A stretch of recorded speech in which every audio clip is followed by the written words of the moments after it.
పల్నాడు జిల్లా నసరాపేట పట్టణంలో ఉన్నాము. ఇక్కడ మన లోకనాథం సిఐ గారు ట్రాఫిక్ మీద ఎప్పుడు ప్రతి క్షణం పోరాడుతూనే ఉన్నారు. ప్రజలకి అవగాహన రావడానికి కోసం ఆయన ఎంతో కృషి చేస్తున్నారు.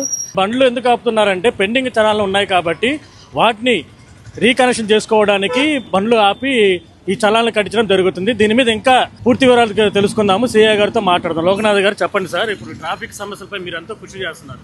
నరసరావుపేట ప్రజలందరికీ కూడా నరసరావుపేట పోలీసు వారి విజ్ఞప్తి, మేము ప్రతిరోజు కూడా ఈ ట్రాఫిక్ సంబంధించి ఈ ట్రాఫిక్ నియమాల మీద కావచ్చు, అదేవిధంగా రోడ్డు ప్రమాదాల మీద కావచ్చు అవగాహన కార్యక్రమాలు కల్పిస్తూ ఉన్నాము. అంతేకాకుండా ఎవరైతే వైలేషన్ చేస్తున్నారో వారి మీద చలానాలను విధించడం కానీ కోర్టుకు పెట్టడం కానీ చేస్తున్నాము. ముఖ్యంగా నరసరావుపేట పట్టణంలో మనకి కొంచెం ఈ ట్రాఫిక్ సమస్యలు పార్కింగ్లో కరెక్ట్గా పెట్టుకోపోవడం కావచ్చు, ఈ త్రిబుల్ రైడింగ్ కానివ్వండి, సెల్ ఫోన్ డ్రైవింగ్ కానివ్వండి, అలాగే కొంతమంది చిన్నపిల్లలకి తల్లిదండ్రులు బళ్ళిచ్చి ఆ మైనర్ డ్రైవింగ్ కానివ్వండి, ఇలాంటివి చాలా ఎక్కువగా ఉన్నాయి. వాటి మీద మేము అలా చేయొద్దని చెప్పేసి చాలా సందర్భాల్లో మేము అవగాహన కార్యక్రమాలు పెట్టాము.